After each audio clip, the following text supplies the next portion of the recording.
Alright, it's recording. Ginger always makes me feel better. Okay, we have drinks, so like we want to drink them, so we covered up the labels. I hope that's good enough for you, Mr. Director. I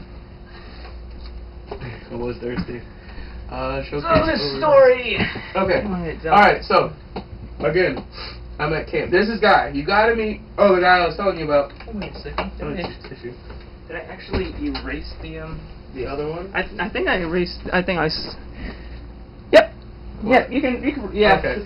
Alright, so, at the camp, right? This guy, I guess I can't say his name because he's in the guild. Yeah. But he's so funny. He smiles on the inside, but like he's like the opposite of Joker. Like the Joker has a smile, but he's like really angry and crazy and deranged. Okay. Well, he's happy. He's happy at all the terror and chaos that he's. Yeah, he's happy when he's causing terror and chaos, but when things are going good, he's like still smiling, but he's miserable, right? Mm. So think about the opposite of that. This guy, D, we'll call him D. D-man is miserable. He looks miserable all the time. He makes people like. I work with this lady Kim in the department, and Kim's like, I think he hates me, and I'm like, no, he probably doesn't hate you. He probably thinks you're cute. And she's like, no, I get that vibe. Like he wants to kill me every time I look in this general direction. I'm like, well, he gives everybody that vibe, but you just have to like love through it. So anyway. I was told the story about one year when camp was over, how all the kids came up and they're like, he hates kids.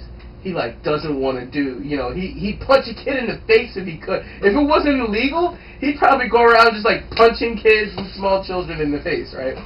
So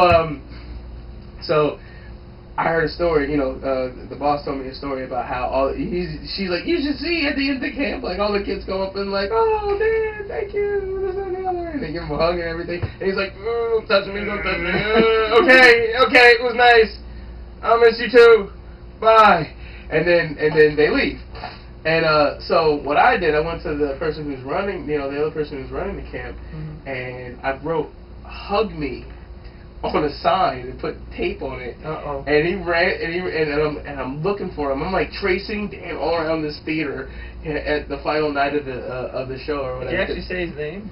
Huh? Are you whatever. Are you keeping they don't know his last name, so it's Dan. Damn it! All right, so his name's Dan, and he's at a camp, and there's tons of Dans. Anyway, so Dan, like he hates kids and all this other stuff, but they come up and they were hugging him, you know, they hug him anyway. So I go to Sean, and Sean, I'm like, Sean, I've been like following Dan around. I had 3 people involved in this already. I'm like, I've been following Dan around trying to get, you know, his attention and get this thing on his back without him actually knowing. And he's like, and I'm like, can you help? And he's like, sure. Oh, maybe I should have had reserves about this. Like, he is my friend. But no, sure, let's go. So he takes the sign and he goes up to Dan and he's like, come on, man, you know, this is getting annoying, I'm getting tired, like, you know, we really should get out of here. And he slaps the thing on his back. And then everybody's just like walking up to Dan. And they, you know, like, I mean, there's like 500 people in this theater, right? And like, Dan's, he's one of the people that like help put everything together. He teaches the, you know, like master acting thing or whatever for all the kids, and they're all like, oh, Dan, they want to hug him anyway. And then he has a sign on his back that says, hug me. And so moms and dads and children are coming up and hugging him. And he's like, oh, all right, don't touch me, and then he goes and he leans up against something, and somebody tells him, nice shirt. And he goes and he leans up against something, and he hears a ruffle, and then he's like,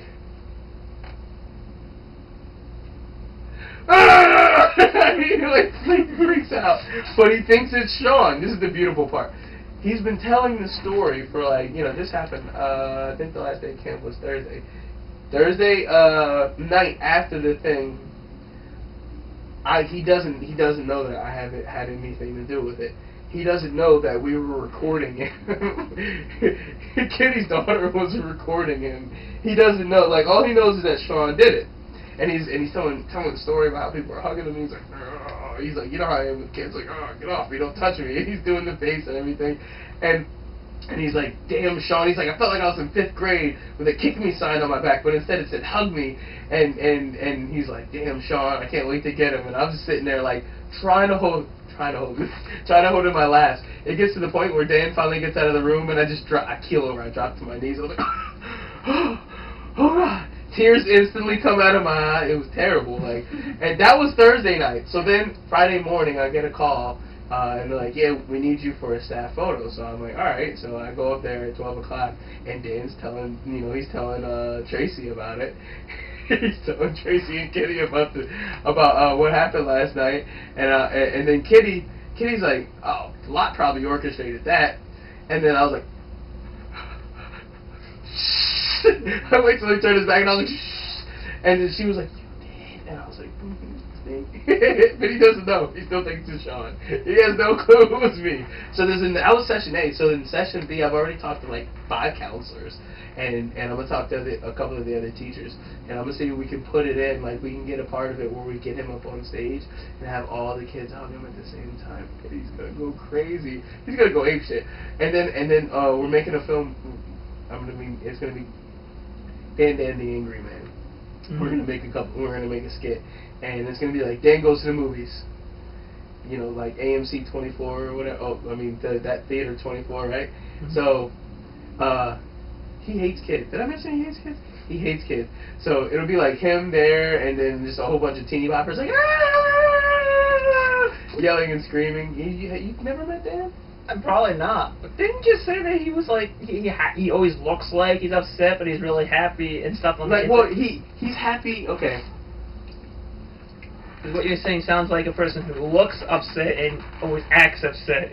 He is. He acts upset. Well, then he's not what you said. No, he is though. Like you gotta meet. Yes, Dan is an enigma wrapped in like confusion with a question mark on his forehead. Like that is Dan, but it's great because if it's funny, okay, if you crack a dope joke at Dan, like on his expense.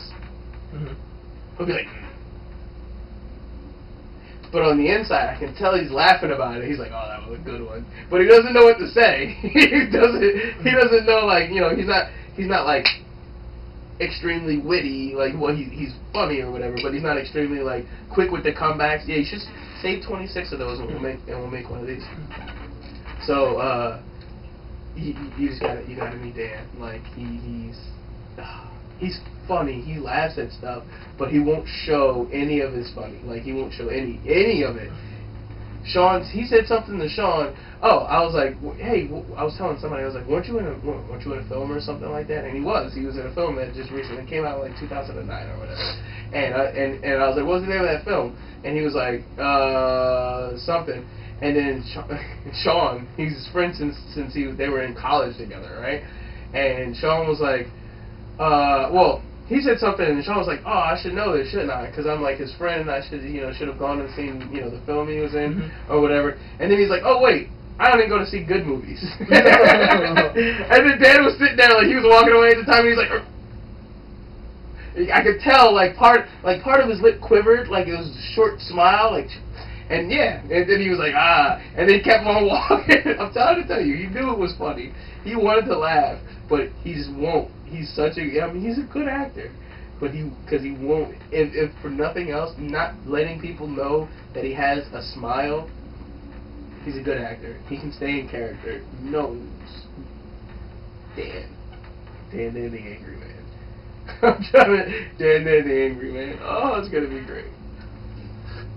It's gonna be like, because Dan hates kids, but he likes kids. Yeah, he hates kids, but he's one of the lead, teachers at a children's acting camp. Mm-hmm. Not just for the money, because like, and he really, when he's teaching him, he's like, he like enjoys it and gets into it, but like, he won't smile. It's amazing. I know when he goes home, he probably goes home and locks himself in his room, in like a soundproof room, and laughs all the laughs that he didn't laugh. Dan, I'm trying to. You gotta meet him. You gotta meet him. You gotta. One of these days. Ow. What is that? One of these days. Ow. Actually, you could probably help. But we're gonna do Dan. Ow. Probably shouldn't be picking it off. We're gonna do Dan Goes to the Movies. Or is it like an ingrown hair, or is it just a scab? No, probably just. Just looks like a bump. Almost Yeah. looks like it. Actually, I think it's bleeding a little bit. Yeah, now. it's bleeding now. Ah, a little blood between your friends. Yeah, it is bleeding now. Oh shit! I really didn't expect her to show up that much on my pants. I don't give a much of a crap about what shows up on my. So Dan in the interview, I'm just saying, like, you gotta meet Dan. There's no real way that, he smiles on the inside. He really does. Alright. Hey, love. I guess that's the end of that story. Yeah.